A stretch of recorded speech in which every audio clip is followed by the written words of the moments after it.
네, 안녕하세요. 저는 성서윤리원에서 사역하고 있는 이상범 목사라고 합니다. 이렇게 뵙게 돼서 반가운 마음입니다. 오늘 여러분과 함께 제자들 온 더 블럭이라는 제목으로 이야기를 나누려고 하는데요. 제목 들으면 아시겠지만 이게 이제 카피한 겁니다. 요새 사람들이 즐겨보는 프로그램 중에 하나죠.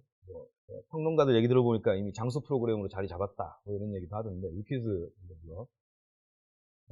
사실 유퀴즈도 카피한 거죠.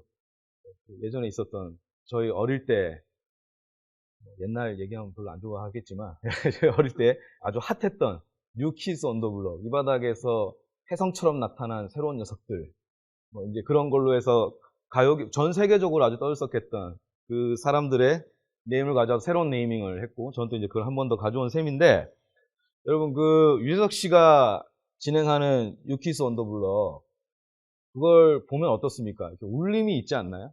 그러니까 거기에서 만나는 사람들은 다양해요. 유명한 사람들부터 그냥 일상을 살아가는 어느 마을 한켠에 사는 한 사람, 남녀노소 구분 없이 이렇게 출연을 하는데 그 사람들의 이야기가 와닿는 경험을 저도 했거든요. 그러면서 제가 어떤 생각을 하게 됐냐면 사람이 하나의 책인 것 같다는 생각을 했어요. 이 이야기는 사람이 살아가는 삶 자체가 우리가 읽고 이해하고 공감하고 또 내 안에 간직하는 하나의 책이구나라는 생각을 했어요. 여러분 우리의 성경 읽기도 그런 관점에서 이해할 필요가 있습니다. 우리가 성경을 읽는다라는 건 성경만 읽는 건 아니에요. 성경을 읽으면서 그 성경을 통해 내 삶을 읽어내는 거예요. 그럼 그게 큐티죠. 여러분 그 선교사님한테 늘 쪼이는 그 큐티, 큐티 했냐? 저도 대학생 때 늘 들었던 말인데 여러분 그 훈련의 기간이 저한테는 참 의미가 있었어요. 그 당시에는 그게 늘 잘 해내지 못한 어떤 과제처럼 와닿았는데 그 과정 자체가 제가 말씀이랑 가까워지는 이 힘을 이제 얻게 했더라고요. 그래서 여러분한테도 그 의미 있었으면 좋겠는데 제가 한 가지 말씀드리고 싶은 건 여러분 뭐 큐티를 하든 여러분 개인적으로 성경 읽기를 하든 설교를 듣든 여러분이 기억하셔야 될 건 우리가 성경을 읽을 때는 성경만 읽는 게 아니다. 성경 책이 있다면 그 다음엔 우리라는 책, 우리가 살아가는 삶이라는 책을 함께 읽어내는 것. 이게 우리에게 좀 의미가 있지 않겠나라는 생각이 들고요. 오늘 그런 점에서 제자들 온 더 블럭, 성경에서 말하는 제자와 관련된 함의와 우리가 살아가는 제자로서 살아가는 삶의 그 함의가 좀 같이 공명을 일으켰으면 해서 제가 좀 이런 제목을 정해봤습니다. 여러분 우리가 살아가는 삶의 이야기가 각자 있죠. 그런데 이 모든 다양한 이야기를 다 끌어안고도 남는 진짜 큰 이야기가 있습니다. 이게 하나님의 드라마죠. 우리 하나님 이야기 안에 들어오는 거. 성경은 그 하나님의 이야기죠. 하나님은 그 이야기를 시작하셨고 지금도 쓰고 계시고 완결시키겠다고 약속하셨어요. 그리고 우리는 그 이야기 안으로 참여된 사람들이죠. 그 안에서 우리 이야기가 한데 써가고 있고 이 거대한 이야기와 우리 삶의 이야기가 막 상호작용을 일으키고 있는 거예요. 우리가 느끼지 못하는 순간에도. 그렇다면 우리가 이왕이면 그걸 읽어내면 더 좋겠죠. 읽어낼 수 있다면. 그리고 그게 우리가 좀 배워야 하는 어떤 훈련의 내용이기도 할 텐데. 그럼 첫 번째로 제가 이제 하나님의 드라마와 관련된 성경 구절을 한번 같이 살펴보도록 하겠습니다. 골로새서 1장 13절, 14절 말씀인데요. 제가 읽어드리겠습니다. 그가 우리를 흑암의 권세에서 건져내사 그의 사랑의 아들의 나라로 옮기셨으니 그 아들 안에서 속량 곧 죄사함을 얻었도다. 아멘. 여러분 이 구절에서 제가 볼 때 키워드는 속량 곧 죄사함이에요. 네, 죄사함의 은혜. 이건 매우 중요하죠. 이것이 없으면 그리스도인으로서의 시작도 없습니다. 하나님 나라에 참여함도 없습니다. 사명도 없습니다. 이건 모든 것을 시작하게 하고 가능하게 하는 하나님의 은혜, 죄사함의 은혜라는 것. 근데 여러분 여기에서 우리가 또 주목해 볼 게 있어요. 이 죄사함의 은혜를 바울이 뭐라고 표현하냐면 건져내고 옮기는 걸로 표현하고 있죠. 흑암의 권세에서 건져내는 것이고 그의 사랑의 아들의 나라로 옮겨내는 것이 죄사함의 내용이다라는 것이 있어요. 그래서 여러분 죄사함을 생각할 때는 건짐과 옮김 이 두 가지를 우리가 같이 생각해야 우리가 좀 이해가 좀 더 온전해질 수 있지 않을까 하는 생각이 듭니다. 마틴 루터 들어보셨죠?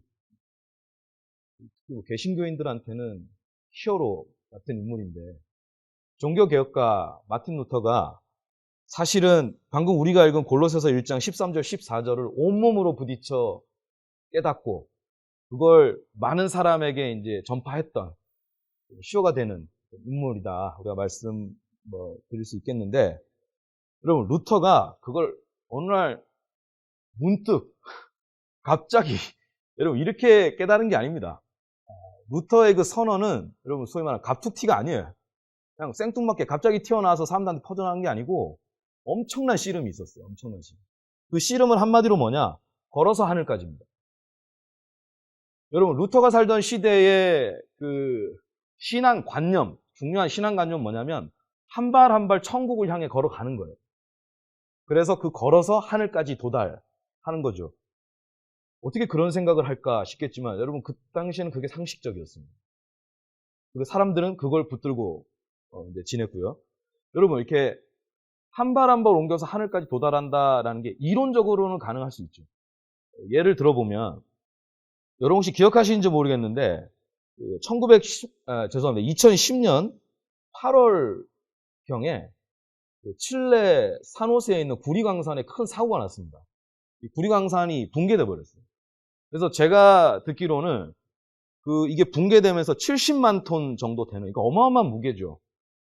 암석하고 토사가 거기 묻혀 있고, 지상에서부터 지하로 내려갈 때 700m 지점, 지하 700m 지점에 붕괴 사고로 33명의 광부가 갇혔어요. 자, 여러분, 이 사람들이 이제 빠져나와야 살잖아요. 이론적으로는 어떻습니까? 땅을 계속 파서 올라오면 되죠. 근데 여러분, 이건 이론이죠. 실제로는 불가능한 얘기예요. 여러분, 루터가 가졌던 관념이 그런 거예요. 이론적으로는 이거 하고 저거 하고 이렇게 인도해주는 대로 탁탁탁 한 발씩 가면 하늘에 도달하는 건데, 그게 인간에게 실제로는 발휘되기 어려운 무언가였던 거예요. 루터가 고민이 하나 있었거든요, 여러분. 모르겠습니다. 요새 청년분들은 어떤 고민인지. 하나님에 관해서. 여러분은 하나님이 곁에 안 계시는 것 같아 고민스러우세요? 너무 가까운 것 같아 고민스러우세요? 질문 이상한데. 우리는 하나님의 부재를 느낄 때 고통스럽죠. 내가 이렇게 고통받는데 하나님 어디 계십니까? 내 삶이 이렇게 불안하고 불확실한데 하나님 어디 계십니까? 이게 우리의 고민인데 루터는 고민이 달랐어요. 하나님 왜 이렇게 가까이 계십니까? 이게 뭐냐면 루터에게 하나님은 너무 두려운 분이에요.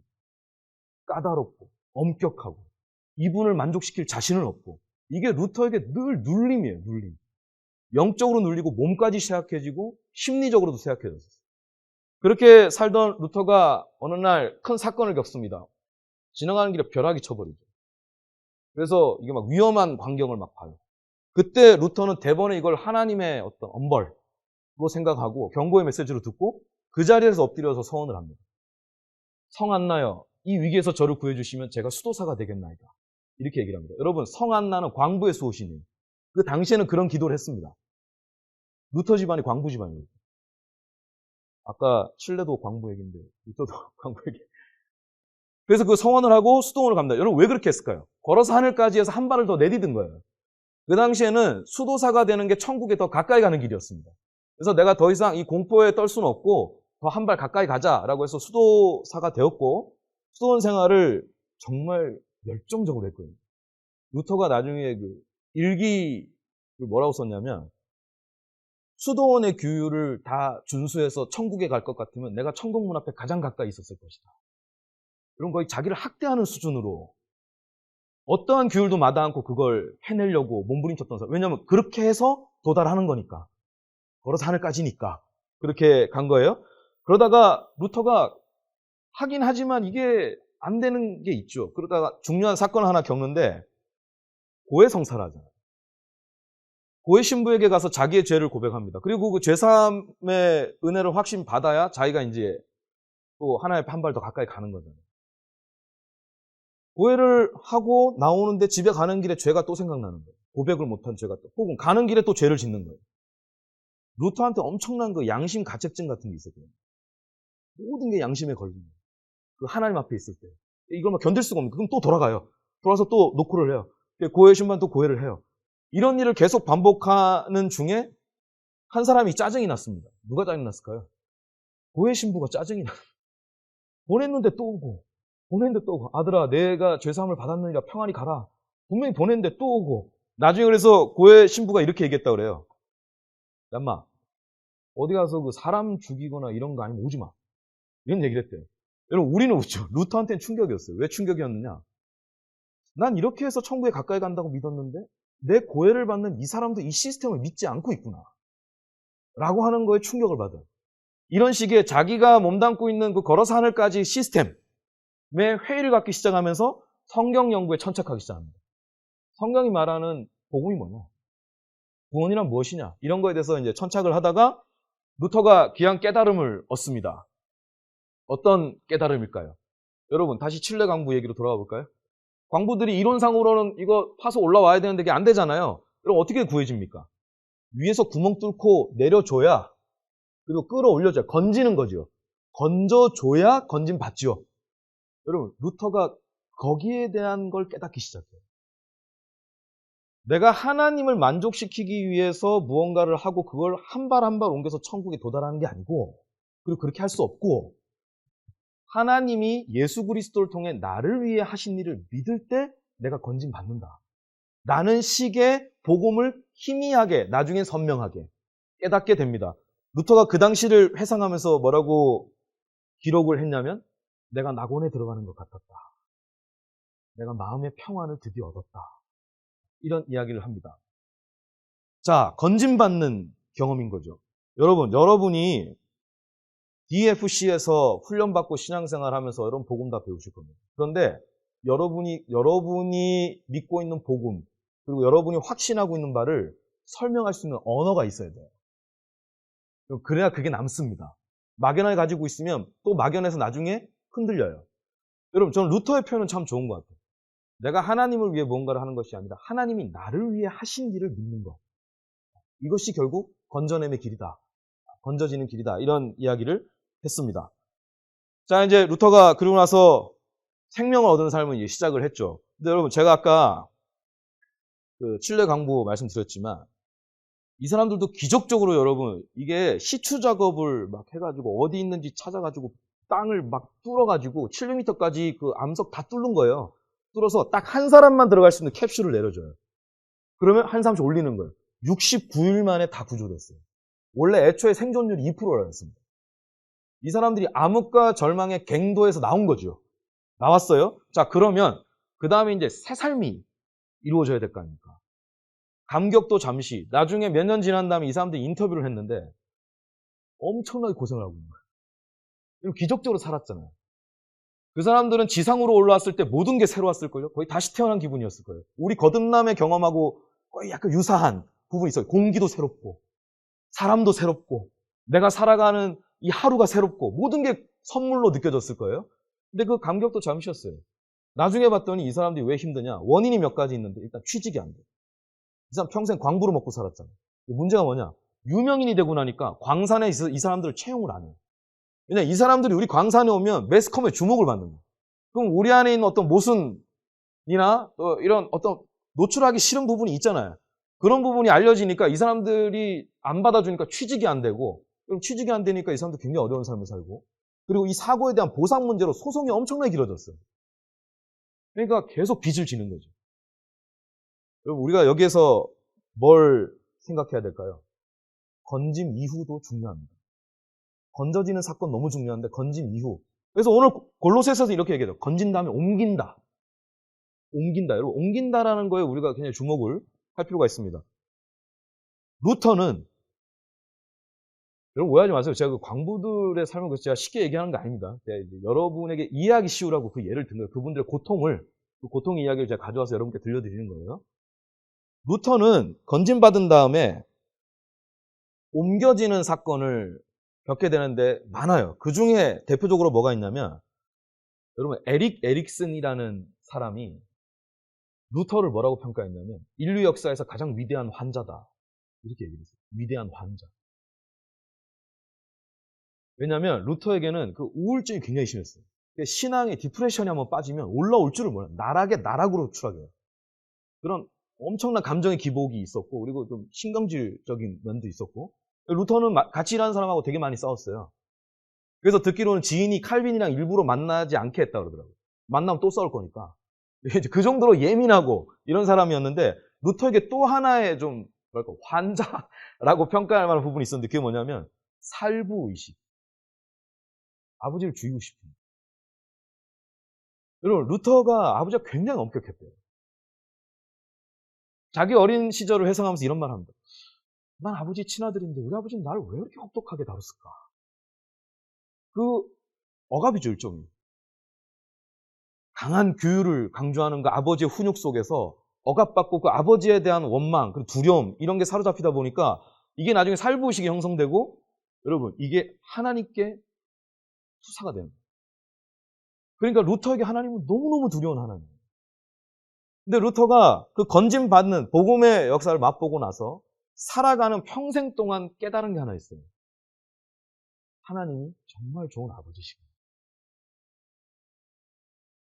내가 상상하는 것 이상으로 정말 좋은 아버지시고 내가 예수 그리스도 안에서 만나는 하나님은 그런 아버지시다 라고 하는 걸 그 인생의 굴곡 속에서 매번 깨닫게 됩니다. 그래서 여러분 루터를 우리가 종교 개혁가로만 기억하면 안 되고 평생을 두고 하나님의 좋은 아버지 되심을 깨달아갔던 한 영혼으로 기억할 필요가 있습니다. 여러분, 저는 여러분에게도 좀 이런 스토리가 있었으면 좋겠어요. 건짐받는 역사 맛봐야죠. 그리고 옮겨짐의 역사 맛봐야 됩니다. 근데 여러분, 그 안에 여러분의 삶을 관통하는 이야기 중에 이게 있었으면 좋겠어요. 하나님이 얼마나 좋은 아버지신지를 깨닫는 겁니다. 내가 상상하는 것 이상으로 하나님 정말 좋은 아버지시다. 라고 하는 것을 깨닫는 거예요. 그럼 그걸 아는 자와 모르는 자의 삶은 다를 수밖에 없습니다. 어쩌면 여러분 하나님 우리 삶에 그거 하나를 깨닫게 하기 위해서 끌어간다고 해도 과언이 아닙니다. 이건 매우 중요한 이야기인데 여러분 그 그림을 하나 이제 보여드릴 텐데 이거 워낙 유명한 그림이라 여러분 아실 거예요. 렘브란트 탕자의 귀향이라는 그림입니다. 여기 보면 이제 여기 망토 빨간 망토를 걸친 그 아버지 나이가 들어가지고 여러분 이게 집 나갔던 아들이잖아요. 그 아들을 기다리다가 눈이 멀어버렸나 봐요. 초점이 이 자기 품에 안긴 아들을 보지 않고 이렇게 다른 곳을 보고 있어요. 눈에 안 보인다는 뜻이죠, 지금. 그리고 손을 딱 덮었는데 여러분, 손 하나는 아주 고운 여성의 손을 하고 있고 다른 손 하나는 아주 강인한 남성의 손을 하고 있어요. 손 두 개가 모양이 달라요. 이건 뭘 보여줄까요? 이 탕자 비유에 나오는 아버지가 사실은 하나님 아버지를 상징하는 인물이죠. 하나님의 그 여성의 손은 모성애, 남성의 손은 부성애.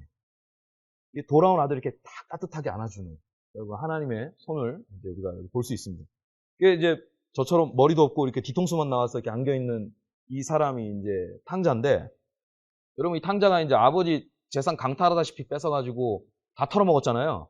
그래갖고 저기 짐승이랑 같이 뒹굴다가 아 내가 이렇게 죽을 바에야 아버지한테 가서 다리야 뭉댕이 한번 부러지고 거기서 차라리 먹고 살아남자 이렇게 하고 이제 돌아온 거잖아요. 여러분 이 아들이 다 탕진한 아들인데 이 그림을 보면 신기한 게 있어요. 이 아들 옆구리에 뭐가 있어요. 빈털터리거든요. 완전 거지 모습이잖아요. 아무것도 없어요. 아버지 딱 안겼는데 이 옆구리에 뭐가 있냐면 단검이 있어요. 단검. 여러분 이건 성경에 나오지 않는 표현이에요. 단검 찾다는 얘기 없잖아요. 탕자의 귀향 그 얘기에서 예수님 비유에서. 여러분 이건 렘브란트가 자기 시대에 대한 표현을 한 거예요. 렘브란트 시대 때 단검은 친자의 상징이에요. 상속자, 친자에 대한 그래서 이 단검을 가지고 있으면 그 아버지로부터 딱 상속을 하는 그 자식에 대한 표시가 되는 거예요. 여러분 이 아들이 다 털어먹었는데 이 단검을 안 판 거예요. 이게 무슨 뜻일까요? 나에게 기다리는 아버지가 있다는 건 끝까지 안 버린 거예요. 그리고 내가 돌아갈 곳이 있다. 나는 그 아버지 아들이다. 라고 하는 그 자기의 마지막 보루가 있었던 거예요. 여러분, 제가 단언하건대 신앙생활 하면서 어려움을 피해가는 사람 아무도 없습니다. 그 어려움이 왔을 때 일어나는 힘을 기르는 게 오히려 신앙훈련이죠. 하나님을 의지해서. 일어나는 힘을 기르는 게 우리의 신앙생활일 텐데 여러분 그 일어나게 하는 힘은 뭐냐면 이 아들 허리춤에 차있는 단검입니다. 여러분의 삶이 어떤 형편에서 어떻게 무너지더라도 여러분이 일어나려면 여러분 허리춤에 영적 단검이 있어요. 예수님께서 죽으셔서 내가 하나님의 아들이 되었다. 딸이 되었다. 여러분, 이 마지막 영적 보루를 여러분이 간직하면 넘어져도 아주 무너지지 않습니다. 그리고 다시 일어날 수 있습니다. 여러분, 이런 우리의 신앙의 근력을 이런 단검으로 여러분이 좀 잘 확신을 해주시면 좋겠는데요. 여기서 여러분 이 단검이 힘을 발휘한 이유는 하나죠. 그 아들이 단검을 차고 돌아왔을 때 맞아주는 아버지가 있기 때문에. 그래서 팀 켈러라는 목사님은 이 탕자의 비유를 탕부의 비유로 바꿨죠. 여러분, 탕자라는 게 탕진한 아들이라는 뜻이잖아요. 다 인생 탕진하고 재물 다 탕진했단 말이에요. 근데 이 아버지는 어떤 분이냐? 그 다 탕진하고 돌아온 아들을 위해 사랑을 탕진하는 아버지. 그리고 이 사랑을 탕진하는 아버지가 바로 우리 탕신. 말이 이상하네. 우리를 위해 사랑을 탕진하시는 하나님. 여러분, 좋은 아버지란 이런 뜻입니다. 우리의 허물보다 하나님의 용서가 큽니다. 우리의 못남보다 하나님의 사랑이 더 큽니다. 여러분, 이걸 기억하려면 여러분 허리춤에 영적 단검이 있어요. 이걸 기억하고 살아가는 저와 여러분 되시길 주님의 이름으로 부탁드리겠습니다. 자, 이런 하나님의 좋은 아버지 되심, 그 나라에서 살아가는 우리에게 또 어떤 부르심이 있느냐? 여러분, 그건 이제 일상에 침투하는 하나님 나라입니다. 제가 이제 여러분과 나눌 그 다음 이야기인데, 사무엘상 24장과 26장 말씀을 제가 좀 한데 묶어서 여러분하고 이야기를 나누려고 해요. 절수가 많죠. 이건 우리가 읽을 수가 없고, 여러분 성경을 좀 따라 잡으면서 보시면 좋겠는데, 여러분 일단 이렇게 보십시오. 사무엘상 24장, 25장, 26장은 다윗 이야기예요. 특별히 어떤 이야기냐? 사울에게 쫓기는 이야기예요. 여러분은 다윗 하면 어떤 스토리 떠오르세요? 물맷돌로 골리앗하고, 죄송합니다 이런 표현 써요. 다이다이 붙어서 한 방에 보낸 전쟁 영웅. 여러분 이런 생각 들잖아요. 근데 제가 볼 때 성경에서 그런 하이라이트는 한 번밖에 안 나오고요. 또 한 번 죄송한 표현인데 다윗은 그다음부터 진짜 개고생만 합니다. 그 하나님께 부름받고 기름 부음받고 사랑받는 이유 하나로 사울에게 추격에 추격을 당해요. 왜 추격하냐? 죽이려고 추격하는 거예요. 사울의 질투가 불처럼 일어나가지고 내 왕위를 위협하는 놈이다 해가지고 다윗 죽이는 게 사울의 인생의 목표예요. 신기하죠? 사람 죽이는 게 인생의 목표. 이런 사람한테 한번 쫓겨보십시오. 여러분 그 사람한테 쫓겨왔습니다. 제가 좀 옛날 얘기 제가 고등학교 때 쫓겨왔어요. 왜 쫓겨왔냐면 저희 아버지가 남다른 장기가 하나 있는데 사업을 했다면 망하죠. 100%. 은사라고 해야 되나 이런 것도. 아버지가 그 사업을 망하고 나면 이제 빚을 지는 거예요. 그 빚을 지면 이제 그 빚 받으러 온 사람들한테 쫓깁니다. 여러분 사람이 쫓긴다라는 건요. 인간의 기본권이 무너지는 삶입니다. 위축되고 긴장이 늘 곤두서 있고 이게 상식적인 생각을 잘 못하게 돼요. 여러분 이게 쫓기는 사람의 힘들 텐데 다윗은 더했으면 더했지 덜하지 않았을 겁니다. 근데 중요한 게 뭐냐? 24장과 26장에 절호의 기회가 두 번 와요. 다윗이 사울을 죽일 수 있는, 등에 칼을 꽂을 수 있는 절호의 찬스가 온 거예요. 이게 두 번의 기회인데 여러분 이게 24장과 26장 나중에 읽어보시면 사건이 거의 비슷하게 가요. 사울이 다윗을 쫓았고 다윗이 사울을 죽일 수 있는 기회를 얻었고 근데 안 죽이고 접고 떠나는 요 비슷하게 나오거든요. 그래서 일부 학자들은 이 두 스토리가 잘못 들어간 거다. 같은 사건이 두 번 들어간 거다. 이렇게 했는데 우리는 동의하기 없죠. 여러분 이건 두 번의 사건입니다. 두 번의 사건인데 이 두 번의 사건에서 다윗이 보여지는 유사한 반응이 있어요. 뭐냐면 옆에서 부하들이 얘기해요. 죽입시다. 왜냐하면 사울만 죽이면 이제는 천하를 얻는 거예요. 도망자로 안 살아도 되고 왕위에도 오를 거고 이젠 자기 세상이 오는 거예요. 그러니까 다윗을 따르던 사람들이 최측근들이 옆에서 얘기하는 거예요. 제낍시다. 왜 이 기회를 놓치냐. 근데 다윗이 두 번 다 안 죽여요. 안 죽이는 이유를 뭐라고 밝히냐면 24장 6절에는 이렇게 밝힙니다. 내가 감히 손을 들어 주님께서 기름 부어 세우신 우리의 임금님을 치겠느냐. 여러분 이거 세 번역이에요. 자, 여러분한테 좀 와닿으라고 표현이 세 번역으로 가져왔어요. 자, 이게 무슨 뜻입니까? 하나님께서 기름 부어 세운 사람을 내가 칠 수 없다. 라고 얘기하는 거예요. 그리고 그게 24장의 사건에서의 다윗의 입장이고 26장 두 번째 기회가 왔을 때 다윗의 입장이 또 동일하게 나와요. 26장 9절. 그 어느 누구든지 주님께서 기름 부어 세우신 자를 죽였다가는 벌을 면하지 못한다. 이유가 똑같죠. 하나님께서 기름 부은 자를 내가 함부로 손대면 내가 벌 받는다. 라고 이야기를 하는 거예요. 같은 이유로 두 번의 기회를 다 놓치고 맙니다. 자기가 이제 스스로 포기한 거죠. 그 기회를. 자, 근데 여러분, 이 비슷한 사건, 비슷한 다윗의 반응 속에 결정적 차이가 하나 있어요. 그게 뭐냐면 26장 10절이에요. 그러니까 두 번째 기회가 왔을 때 첫 번째랑 비슷한 말을 하면서 덧붙이는 말이 하나 있어요. 이게 포인트인데 잘 들어보십시오. 주님께서 확실히 살아계심을 두고 말하지만 주님께서 사울을 치시든지 죽을 날이 되어서 죽든지 또는 전쟁에 나갔다가 죽든지 할 것이다. 이게 뭔 뜻이에요? 내가 사울에게 원수 갚는 건 포기한다. 그런데 이 원수는 하나님이 갚아주실 거예요. 원수 갚음을 주께 맡겼어요. 그럼 이건 24장에는 없던 다윗의 모습이에요. 26장에 다윗이 좀 달라진 거예요. 뭐가 달라졌느냐? 원수 갚는 문제를 손에 직접 피를 묻히는 방식은 옳지 않고 이건 하나님이 다스리실 것이다. 라고 하나님께 전폭적으로 맡겨요. 여러분 TV 프로그램 중에 우리 아이가 달라졌어요. 아시죠? 우리 다윗이 달라졌어요. 그런 모습이죠. 여러분 우리가요 같은 고생 두 번 한다고 이렇게 꼭 달라지지 않습니다. 여러분 같은 고생 두 번 하면 악이 더 바칠 수도 있어요. 근데 다윗은 좀 더 성숙한 모습을 보여주고 있어요. 그전에는 내가 벌 받을까 못 죽이겠다. 이걸로 끝났는데 이번에는 원수 갚는 건 하나님 손에 달려있는 거예요. 내가 직접 하지 않겠다. 근데 하나님 반드시 처리해 주실 거다. 라고 또 고생길로 스스로 들어갑니다. 왜 이런 일이 벌어졌느냐? 여러분 24장과 26장 사이에 있는 25장 때문이에요. 25장에 무슨 일이 벌어지느냐? 그 유명한 나발 사건. 이름도 왜 이런지 나발 사건인데 여러분 다윗이 그 게릴라 군대 같은 걸 이제 꾸리고 다니면서 용병해서 돈 벌고 막 이랬단 말이에요. 떠돌이 생활을 하니까 자기가 소리낼 터전이 없잖아요. 자기한테 모이던 사람 데리고 이제 공동체를 이뤄가지고 막 용병 뛰고 막 이러면서 살았어요. 그렇게 하다가 이제 다윗이 좀 도움을 받는단 말이에요. 자기가 이제 도와주고 좀 보호도 해주고 그리고 그렇게 알게 된 지역의 사람도 있고 인지도가 있으니까 어떤 사람에게 정중하게 좀 자기 공동체를 도와줄 것을 요구했는데 그게 나발이었어요. 근데 나발이 그냥 거절을 하지 않고요. 조롱을 하면서 거절해요. 그러니까 여러분 이 당시에 이건 매우 모욕적인 말이에요. 우리로 치면 그냥 기분 나쁜 정도가 아니고 다윗을 그냥 어디 쓰레기 취급을 했다라고 여러분 여기시면 돼요. 아니 집값게 뭔데 뭐 나한테 뭘 달라 말라야.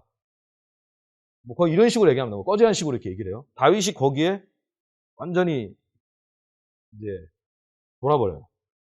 여러분 컴플렉스를 건들면 사람이 폭발합니다. 이게 사람마다 트리거 포인트라는 게 있거든요. 그러니까 나한테는 아무렇지도 않은 일이 얘한테는 확 폭발하는 지점이 될 수 있어요. 그게 뭐냐면 그 사람에게 어떤 중요한 포인트인 거예요. 그걸 누가 딱 건들면 폭발하는데 이건 다윗의 무언가를 건든 거예요. 그래서 요새 말로 뭐 깊은 빡침이 이제 왔고 다윗이 바로 칼 빼들고요 죽이려고 갑니다. 내가 니깐놈 하나 처리 못할까 봐 이렇게 나대냐. 내가 처리하겠다. 이러고 막 다름질을 하는데 그 길목을 누가 하나 딱 맞고 들어와요. 그게 누구냐면 나발의 아내 아비가일이에요. 아비가일이 엎드려서 다윗이 온다는 소식을 듣고 이제 뛰어든 거거든요. 그러면서 절대 이 일을 하시면 안 된다고 하면서 뭐라고 표현을 하냐면 25장 26절 말씀입니다. 장군께서 사람을 죽이시거나 몸소 원수를 갚지 못하도록 막아주신 분은 주님이십니다. 이게 뭐냐면 당신이 지금 직접 원수 갚으려고 가는 이 길을 하나님이 나를 보내셔서 막으셨다. 직접 가서 손대면 안 된다. 이거 하나님 기뻐하는 일 아니다. 라고 각성을 시켜준 거예요. 근데 여러분 다윗이 거기서 선택지가 있죠. 나와. 이렇게 한 다음에 갈 수도 있고 거기서 멈출 수도 있었는데 다윗은 그걸 하나님의 간섭으로 믿었어요. 아, 이거 하나님이 지금 나한테 개입하신 거구나. 내가 이 분노, 감정의 다름질에서 완전히 몰입해가지고 지금 질주하고 있는데 하나님이 끼어드셔서 나를 멈추게 하셨다라는 걸 믿고 아비가일에게 오히려 고마움을 느낍니다. 그리고는 가지 않아요. 여러분 그 다음에 어떻게 된 줄 아세요? 다윗이 지금 자기가 직접 처리한 거 포기했잖아요. 하나님이 나발 치세요. 그걸 보고 뭘 학습한 걸까요? 아, 원수 갚는 일은 사람이 직접 하는 게 아니에요. 하나님이 보시기에 옳지 않은 일은 하나님이 처리하시는 겁니다. 라는 것에 대해서 이제 확신을 하게 됩니다. 여러분 그래서 사울이 왔을 때 두 번째 사울도 하나님 처리하실 거다. 나발 사건으로 학습이 된 거예요. 자 여러분 이건 다윗이 성장한 건 다윗의 그 일상적 갈등에 침투한 하나님의 개입입니다. 여러분, 하나님이 어떻게 일하시는지를 좀 보면 좋겠어요. 하나님은 특별한 사람들의 특별한 시도 속에 일하실 수 있죠. 근데 여러분, 특별하지 않은 사람이 90%예요. 평범한 사람들이 보내는 보통의 하루가 90%라고요. 하나님은 어떻게 이러시느냐? 그 평범한 사람들이 보내는 보통의 하루, 즉 일상에 침투하셔서 일하십니다. 여러분, 우리 일상의 무게를 다시 생각해요. 그날이 그날 같아요. 별로 달라질 것도 없고, 만족도 없고, 불만만 더 쌓여야 됩니다. 그럼 그 일상이 하나님이 일하시는 장이다. 심지어 다윗처럼 개고생하는, 고생만 계속 반복하고 있는, 여러분, 이런 일상에서도 하나님은 일하십니다. 그러니까 여러분이 느끼기에 여러분이 보내는 시간이 도끼자루 썩는 시간처럼 느껴질 수 있죠. 근데 절대 그렇지 않습니다. 하나님 지금 그 일상을 쓰시고 계세요. 심지어는 우리를 무너뜨리는 경험조차도 재료로 가져오셔서 우리를 변화시키고 성숙시키는 일을 지금도 하고 계신다. 그러니까 여러분, 일상에 침투하는 하나님 나라에 눈 떠야 돼요. 눈 뜬 자만 엎드립니다. 그걸 보는 사람만 엎드릴 수 있는 거예요. 여러분, 실제 하나님은 일상에서 일하시는 것을 기뻐하십니다. 그 대표적인 예가 뭐냐? 구약에서 룻과 보아스의 만남을 한번 생각해 보세요. 룻이 밭에 일하러 나갑니다. 왜 나갔을까요? 보아스 만나러 나갔습니까? 어디 남편 될 사람 찾으러 나갔습니까? 그런 거 계획 전혀 없었어요. 하루 먹고 사는 게 버거웠던 사람이에요. 그래서 내가 오늘 하루 나가서 일해야 우리 시어머니랑 나랑 입에 풀칠이라도 하니까 그냥 눈에 보이는 밭에 가서 일을 했어요. 근데 마침 그 밭이 보아스의 밭이었어요. 그리고 일하고 그냥 귀가할 수도 있었는데 마침 그날 보아스가 자기 밭을 돌보러 왔어요. 자기 농지랑 그 일하는 일꾼들이 잘 일하고 있는지, 그리고 자기가 도와줄 건 없는지, 굉장히 자비로운 사람이었거든요. 마침과 마침이 만나가지고 나중에 이 두 사람 커플 되잖아요. 여러분, 여기에서 낳고 하다 다윗이 태어나잖아요. 하나님이 다윗을 세상에 보내는 방식이 보이세요? 다윗을 낳으려고 움직인 사람 아무도 없어요. 룻하고 보아스 중에 내가 한번 낳고 한 그 다음 때 정도에 여러분 좋은 왕하를 하나 놓으려면 오늘 내가 누굴 만나야 될까? 여러분, 이건 인간의 영역이 아니에요. 그날의 당위를 행했을 뿐이에요. 근데 하나님은 그 일상에 침투하셔서 그 모든 우연을 하나님의 필연으로 만들어내십니다. 여러분, 이게 하나님 일상에서 일하는 방식이에요. 사실 제가 여기에서 좀 드릴 말씀인데, 제가 여러분 20대 거의 말에 좀 미래에 대한 고민이 있었어요. 제가 이제 이대로 그냥 직장을 다니고 또 그렇게 하면서 하나님 앞에서 그리스도인을 살 것이냐. 여러분, 그것도 굉장히 값진 삶이죠. 아니면 제가 좀 부르심이 아닌가라는 느낌이 좀 있었어요. 내가 신학교를 가서 신학 훈련을 받고 목회자가 될 것이냐. 이런 약간 고민이 있었어요. 여러분, 뭐가 더 나은 길이다 지금 그런 뜻이 아닙니다. 이게 다 값진 길이에요. 근데 저는 이제 부르심이 이쪽이 아닌가 해서 결론을 못 내리겠더라고요. 그래서 제가 이제 뭐 좀 소개를 받아가지고 필리핀에 가면 선교훈련도 받을 수 있고 영어도 가르치는 곳이 있다 이러더라고요. 그 유명한 DTI를 이제 제가 소개받아 갔습니다. 저 그 전에 전혀 몰랐어요. 거기 가서 이제 마침 이런 데가 있구나. 마침이 중요해요. 마침 거기 갔어요. 가서 이제 영어 배우고 또 뭐 거기서 하는 훈련도 조금씩 배우고 이러면서 생각도 정리하고 이제 이러고 있었는데 마침 그때 그 선교 훈련을 받는 한 그룹이 왔어요. 마침 또 거기에 어떤 한 자매가 있었어요. 근데 마침 같은 뭐 선교팀도 나가고 이렇게 얘기도 해보고 했는데 사람 참 괜찮더라고요. 그러니까 한 그리스도인으로서도 괜찮고 자매로서도 괜찮고 이제 그랬어요. 그래서 제가 이제 결론이 났거든요. 거기 있는 동안 내가 이제 신학교를 가야겠다 결정을 내렸어요. 그리고 이제 먼저 나오게 돼서 그 자매님한테 가서 한국 가면 연락을 한번 하고 싶은데 전화번호 좀 주십시오. 이렇게 얘기를 했어요. 그 전날 기도했겠습니까? 안 했겠습니까? 기도하고도 한 행동이에요. 그죠? 그래서 했는데 이 자매가 웃으면서 뭐라 하냐면 안 되겠는데요? 이러더라고요. 그래서 야, 이거 내가 이렇게 여기 해외까지 나와서 차이고 나가는구나. 이러고 이제 나왔어요. 그리고 저는 이제 그게 주님 뜻이 아닌가 보다. 이렇게 생각을 하고 나와서 생활하다가 그 아는 분 결혼식이 있다고 그래서 이제 초대받아가지고 결혼식에 갔더니 그 하객으로 그 자매가 또 와 있더라고요. 이것은 무엇인가? 이건 운명의 데스티니. 벗어날 수 없는 뭔가. 그래서 가서 인사를 그냥 가볍게 했어요. 그러니까 뭐 깜짝 놀라더라고요. 그래서 오랜만에 뵙네요. 이렇게 얘기를 했는데 전화번호를 주겠다 그러더라고요. 그래서 아니 왜 필리핀에서 안 주던 전화번호를 한국 와서 줘요? 이랬더니 자기가 그때 당시에 이제 선교사 훈련을 받고 있었는데 선교사 훈련 받는 동안은 이성교제를 하지 않기를 하나님 앞에 서원했었대요. 그래가지고 저는 믿어요. 그럴 거라고 믿는데 와서 이제 나중에 전화번호를 받게 됐습니다. 그래서 한 1년 정도 교제하다가 또 원거리 교제였어요, 여러분. 제가 얼마나 열심히 연애했냐면, 그러니까 자주 못 보잖아요. 그러니까 아침 첫 차를 타고 하루 휴일이 생기면 첫 차를 타고 올라가서 막차 타고 내려갔어요. 그러니까 첫 차부터 막차 그 사이에 정말 우리가 온 힘을 다해서 데이트하자. 이러면서 막 영화도 보고 맛있는 거 먹고 대화 많이 하고 말을 많이 했어요. 왜냐하면 만나서 얘기할 기회가 없으니까 또 둘 다 얘기하는 거 좋아하고 산책도 하고 이러면서 이제 한 1년 반을 교제하다가 이제 하나님의 인도하신 가운데 우리 만남이 있는 것 같다라는 서로 생각이 들었고 이제 결혼했습니다. 이제 그분이 지금 저와 가정에 같이 살고 계신 분인데 그분도 이제 DFC에서 선교사로 헌신을 하다 사역한 분이죠. 제가 볼 때 DTI는 참 신령한 곳이다. 이런 생각, 한 사람의 부르심도 알려주고, 또 가정도 이룰 수 있도록. 여러분, 근데 제가 지금 이 얘기를 왜 드리냐면, 제가 필리핀에 자매 만나러 갔습니까? 그 자매는 형제 만나러 왔습니까? 아니잖아요. 하나님 앞에서 자기의 진지한 어떤 일상, 어떤 작고 큰 선택들을 하면서 산 거예요. 여러분, 하나님 그 일상 속에 일하시죠. 그럼 제가 뭘 말씀드리는 건지 아시겠어요? 연애하자 이런 얘기가 아니라, 그리고 뭐 다 저 좀 신학교 하라 이런 얘기가 아니라 여러분 하나님이 일하는 통로는 일상입니다. 근데 이 일상에서 하나님을 놓치면 여러분 정말 많은 걸 잃어버리는 거예요. 우리가 이 일상을 다시 좀 재발견해야 되는데 여러분 루카 보아스를 제가 말씀드렸죠. 누가복음 1장에 보면 한 제사장이 등장합니다. 스가랴예요. 제사장은 그날 자기가 규례대로 제비 뽑아가지고 자리 차례가 왔고 자기가 해야 할 일을 했어요. 근데 여러분 거기에 천사 가브리엘이 찾아옵니다. 네가 지극히 높으신 자의 선지자를 낳을 것이에요. 세례 요한. 아버지가 될 거란 뜻이에요. 불임의 부부였거든요. 노부부였어요. 그런데 그 천사의 갑작스러운 방문, 일상 속에 자기 하던 일을 하고 있었어요. 근데 거기에 찾아온 거예요. 그리고 또 한 인물이 나옵니다. 마리아라는 여인이죠. 남자친구 약혼하고 결혼 준비하고 있었어요. 평범한 일상을 보내고 있었어요. 그 유명하지도 않은 동네에서.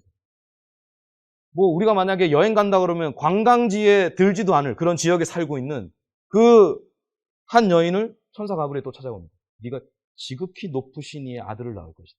예수님을 낳는다. 여러분 스가랴와 마리아는 세례 요한 예수님을 내가 뭐 낳는 사람이 되겠다 이런 그런 거 없었어요. 여러분. 자기에게 주어진 일상을 살았습니다. 하나님의 사랑으로 당일을 행합니다. 그런데 하나님은 그 일상을 통해 일하신 거예요. 그러니까 여러분 이렇게 정리를 하세요. 하나님은 일하실 때 우리가 보내는 하루 일과를 아주 세심하게 고려해서 일하십니다. 우리가 매일 다니는 길, 자주 만나는 사람, 내가 자주 하는 일, 나의 관심사, 그걸 하나님은 아주 디테일하게 고려해서 그 일상에 침투하신다. 우리가 이런 관점을 좀 다시 회복해야 되겠습니다.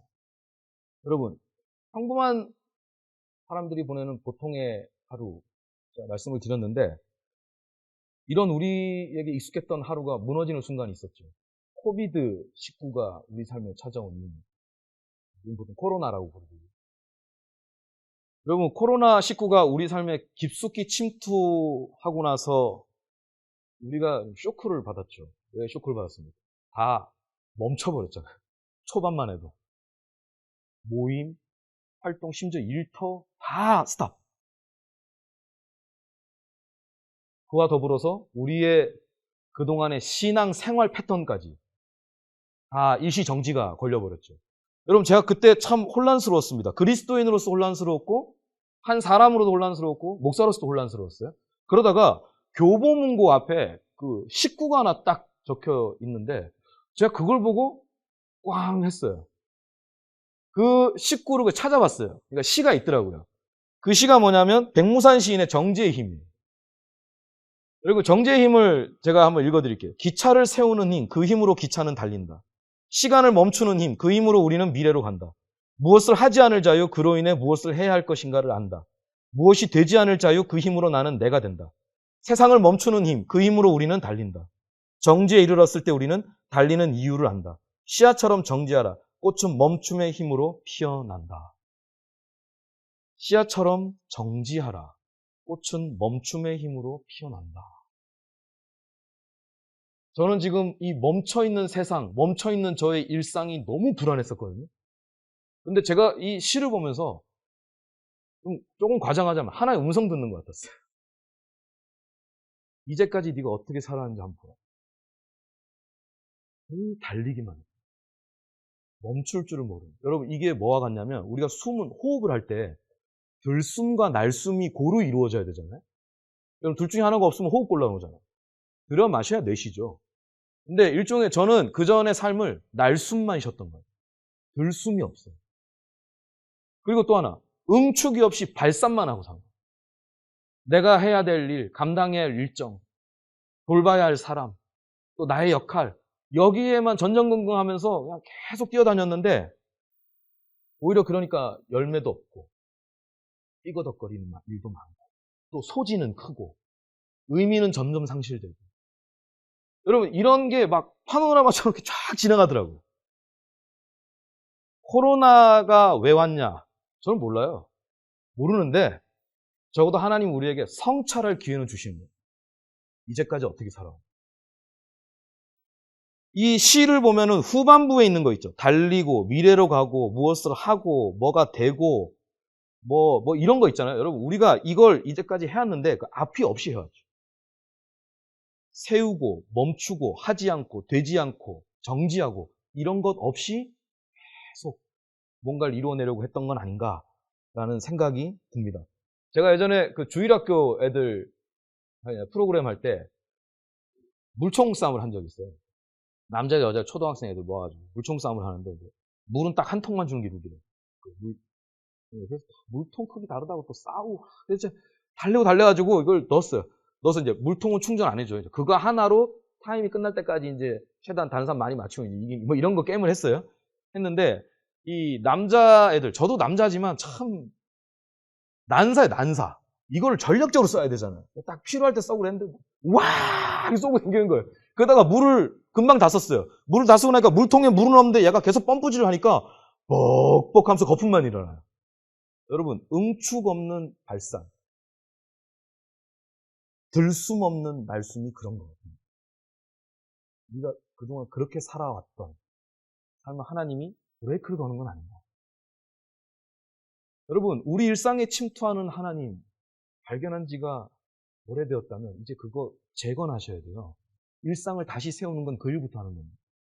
우리 일상에 찾아오시는 하나님, 그 일상에서 일하시는 하나님, 그 하나님 앞에 정지할 줄 알고 멈출 줄 알고 들을 줄 알고 엎드릴 줄 알고 그리고 그 주께서 주신 마음과 뜻을 품고 나의 하루를 살아가는 법을 터득하는 거예요. 여러분 이게 다시 우리에게 요청되는 건 아닌가 라는 생각이 듭니다.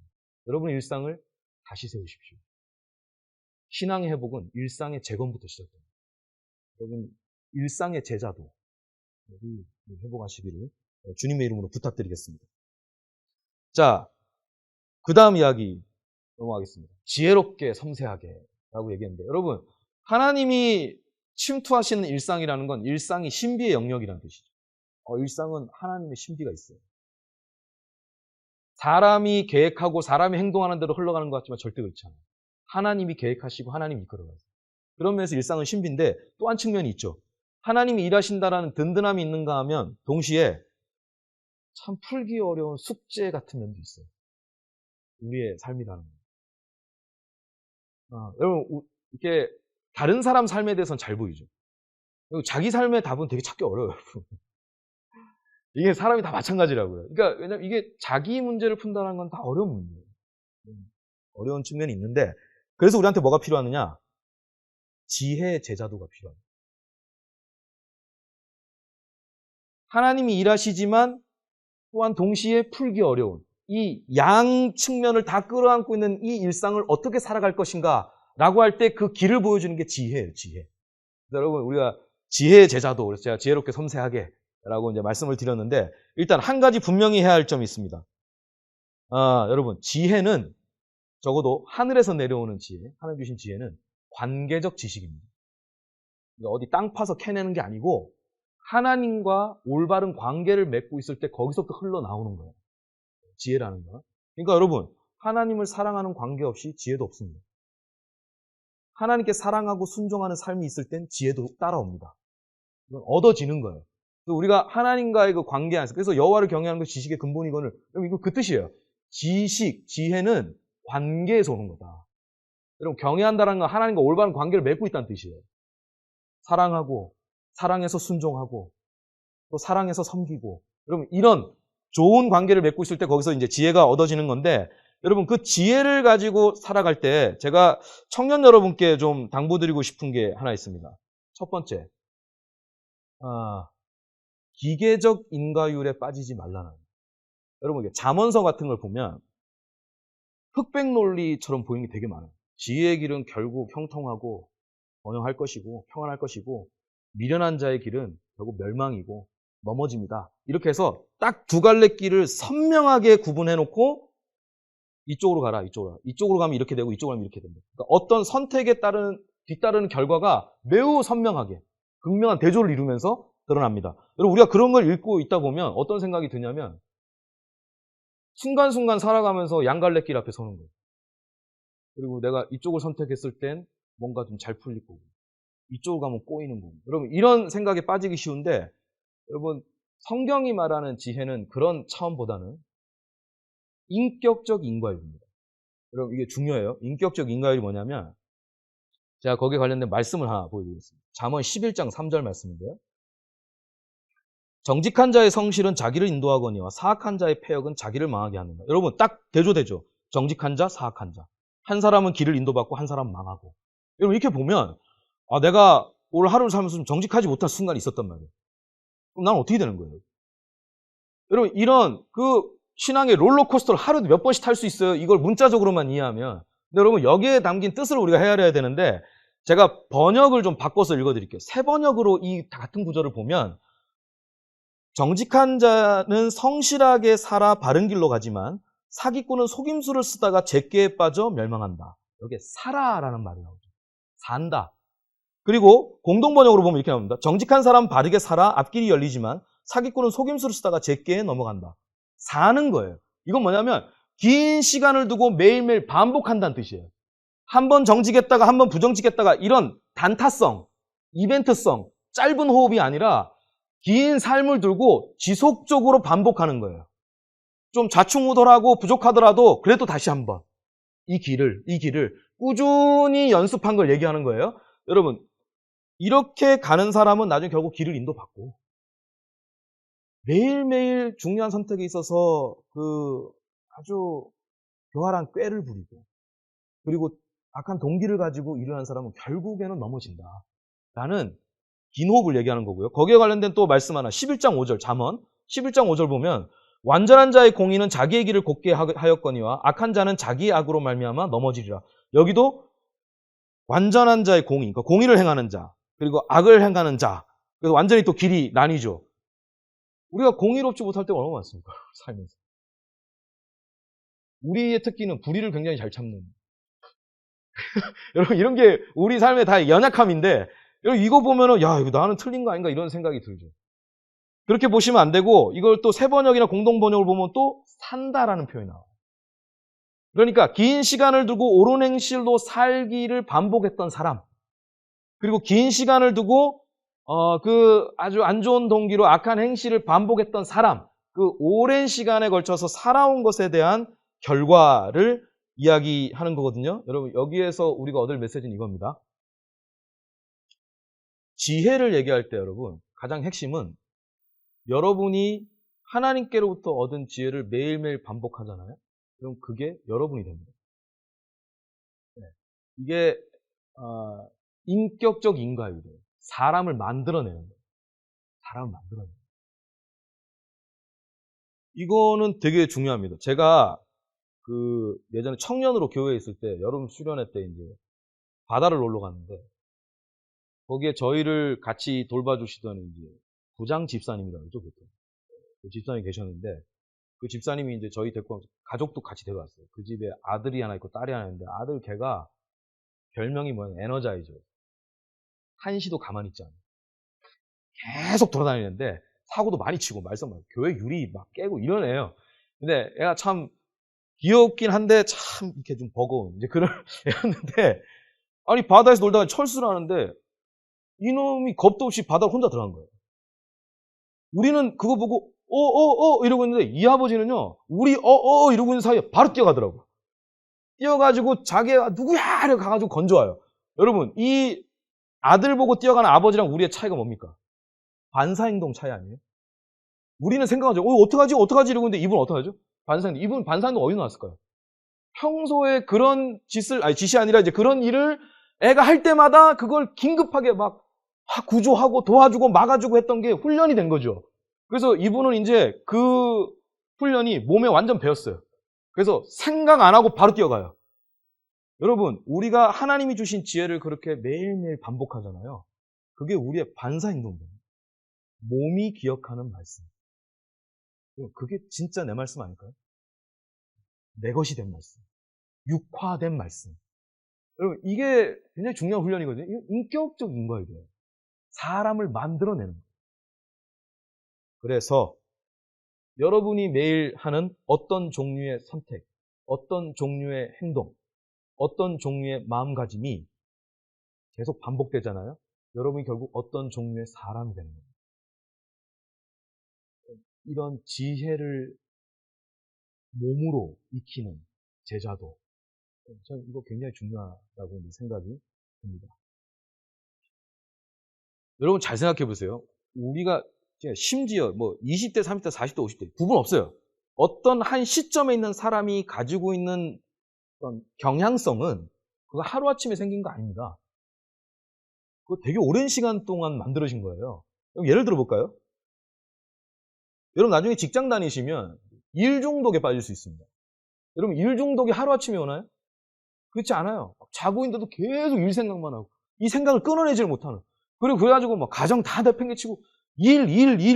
그리고 나중에 사람 귀한 것도 모르고 막 이러고 살 수 있단 말이에요. 여러분 일 중독은 하루아침에 오지 않습니다. 내가 그 성공하고 성취하고 싶은 무언가를 위해 날마다 애쓴 거예요. 공들인 거예요. 그러다가 그게 자기가 된 거예요. 이제는 그것과 떨어뜨려서 자기를 볼 수가 없는, 그것과 떨어진 자기를 생각할 수가 없는. 여러분 이런 건 오랜 시간에 걸쳐서 생기는 겁니다. 여러분 위선이 하루아침에 생길까요? 다른 사람이 말하는 나에 대한 평판에 늘 신경 쓰고 살면 위선에 빠집니다. 저 사람이 날 어떻게 평가? 거기에 맨날 막 일희일비하면서 그걸 어떻게든 좋게 만들려고 이 위장된 어떤 모습으로 살고. 여러분 그런 매일이 상당히 오랜 시간 동안 축적되면서 결국 위선에 빠진 사람이 되는 거예요. 여러분 어떠한 사람의 특성이든 그것은 오랜 시간에 걸쳐서 형성되는 것이고 지혜의 말씀도 마찬가지입니다. 여러분 우리가 이 어려운 일상을 살아가는 것, 내가 청년인데 내가 가지고 있는 답으로 내 일상을 다 끌어안고 싶겠지만 여러분 그렇지 않은 경우가 더 많아요. 그래서 여러분은 어떤 관념을 가지셔야 되냐면 이 시험 하나에 모든 게 결판나는 수험생처럼 신앙생활 하시면 안 돼요. 멋진 그림을 하나 완성해내는 화가의 마음으로 여러분 훈련받고 신앙생활 하셔야 됩니다. 여러분 그 멋진 그림이 어느 날 한 날 나왔죠. 근데 그게 하루아침에 나옵니까? 수많은 습작이 그 전에 있었던 거죠. 여러분 그래서 신앙생활 할 때 용기가 있어야 돼요. 내가 깨달은 만큼 내 믿음의 분량만큼 순종 실험을 할 줄 알아야 돼요. 그래 하나님이 이렇게 나한테 도전 주셨으니까 내 깜냥대로 따라가 보자. 여러분 그건 실패라도 가치가 있어요. 배웠잖아요. 이런 순종은 이런 식으로 하는 게 더 좋은 거구나. 여러분 이런 모험, 용기가 있어야 우리가 그 길을 갈 수 있고 그런 매일이 반복되는 걸 하나님이 쓰셔서 여러분을 만들어내시는 거예요. 인격적 인과율을 여러분이 좀 생각하시면 좋겠다는 바람이 있고요. 또 두 번째, 지혜의 제다도에서 우리가 생각해야 되는 두 번째가 있습니다. 그건 뭐냐면 기본이 작동하지 않을 때. 기본이 작동하지 않을 때. 그것과 관련한 말씀은 잠언 15장 16절에서 17절 말씀인데요. 가산이 적어도 여호와를 경외하는 것이 크게 부하고 번뇌하는 것보다 나으니라. 채소를 먹으며 서로 사랑하는 것이 살찐소를 먹으며 서로 미워하는 것보다 나으니라. 지혜, 또 16장 16절 있습니다. 지혜를 얻는 것이 금을 얻는 것보다 얼마나 나은고, 명철을 얻는 것이 은을 얻는 것보다 더욱 나으니라. 잠언 16장 19절, 겸손한 자와 함께하여 마음을 낮추는 것이 교만한 자와 함께하여 탈취물을 나누는 것보다 나으니라. 여러분, 이렇게 잠언 15장 그리고 16장의 두 구절 이렇게 보면요, 여기에서 반복되는 표현이 있어요. 뭐죠? 나으니라. 나으니라. 여러분, 이건 더 나은 선택을 해라라, 이런 단순한 얘기가 아니고, 이건 뭐냐면 기본이 작동하지 않을 때 기억해야 하는 개념이에요. 어떤 기본이 작동하지 않느냐. 여러분, 제가 아까 말씀드렸잖아요. 우리가 매일 반복하는 무언가가 우리 인격을 만들고요. 그 인격은 인생의 운명을 다르게 합니다. 여러분, 평생 정직하고 성실하게 살아오면서 그런 사람이 된 사람과 항상 그 쇼컷이라고 그러죠. 늘 이렇게 빠른 길, 막 이렇게 담 뛰어넘고, 여러분, 이런 식의 삶을 산 사람, 나중에 인격이 달라지고 그 사람 인생의 결과는 달라지겠죠. 이게 기본 원리인데, 여러분, 이것도 작동 안 할 때가 있어요. 무슨 뜻이냐? 하나님의 뜻대로 산다고 살았는데 삶에 결실이 없는 거예요. 하나님 앞에 겸손한 마음으로 산다고 살았는데 손에 잡히는 게 없어요. 그런데 이런 나를 우습게 여기고 조롱하고 살던 사람은 막 잘 돼요. 잘 풀려요. 여러분, 이건 뭐냐면 살면서 이럴 수 있습니다. 기본이 작동하지 않은 거예요. 여러분, 이것뿐만입니까? 이런 거 있죠. 기도했는데도 달라지지 않아요. 말씀을 따랐는데도 계속 무너집니다. 여러분, 이런 순간에 사람이 갈등이 와요. 왜냐? 현실적인 보상이 없잖아요. 여러분, 사람 마음 다 똑같습니다. 어떤 식으로라도 그게 무슨 손에 잡히는 물질이든 의미로서든 성취감이든 어떤 현실적인 보상이 있어야 되는데 이런 게 전혀 없고 이러다 끝나는 거 아닌가 싶을 때가 있단 말이에요. 여러분, 그때 우리를 부르는 길이 뭐냐? 더 나으니라. 여러분, 현실적인 보상이 없어도 하나님이 부르시는 길을, 기뻐하시는 길 가는 게 더 낫습니다. 왜 그럴까요? 하나님이 그런 사람을 사랑하고 인정하기 때문에. 이건 뭐죠? 근본적인 질문. 설령 얻는 게 없더라도, 기대한 만큼의 결과가 없더라도 하나님이 원하시는 길을 가는 하나님이 그 사람을 반드시 책임지시고 인정해 주신다라고 하는, 그러니까 뭐죠? 기본이 무너질 땐 근본을 붙들어야 돼요. 이것 또한 지혜입니다. 근본주의랑 근본은 달라요, 여러분. 이거 절대 오해하시면 안 돼요. 기본적인 원리가 무너질 때 근본적인 진리를 붙드십시오. 그리고 그 길을 갈 수 있다면 하나님이 우리를 기뻐하실 것입니다. 자, 그리고 이제 세 번째 지혜 제자도에서 여러분과 함께 나누고 싶은 얘기는 시의 적절함이에요. 시의 적절함.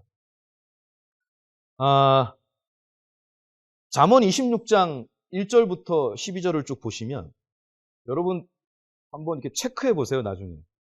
거기에 쭉 보면 미련한 자가 11번 나와요. 그러니까 2절 빼고 다 미련한 자가 나와요. 그리고 13절부터는 게으른 자가 나와요. 이건 뭐죠? 주제가 바뀐다는 뜻이에요. 1절부터 12절은 미련한 자가 하는 얘기고 13절부터는 게으른 자가 나온다는 뜻이거든요.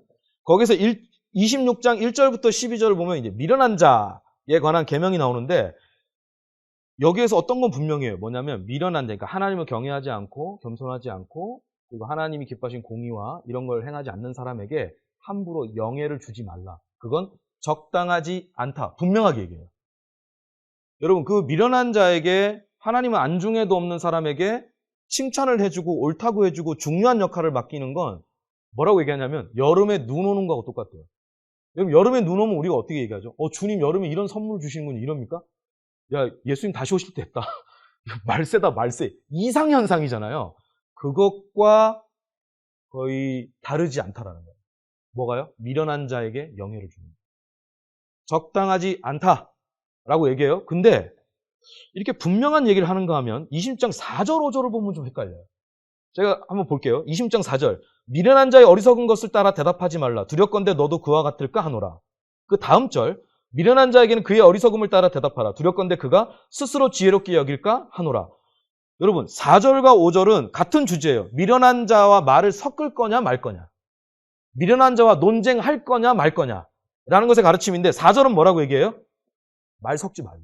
왜냐? 그럼 똑같이 어리석어져. 어리석음의 그 사이클 안에 같이 말려 들어간다는 거예요.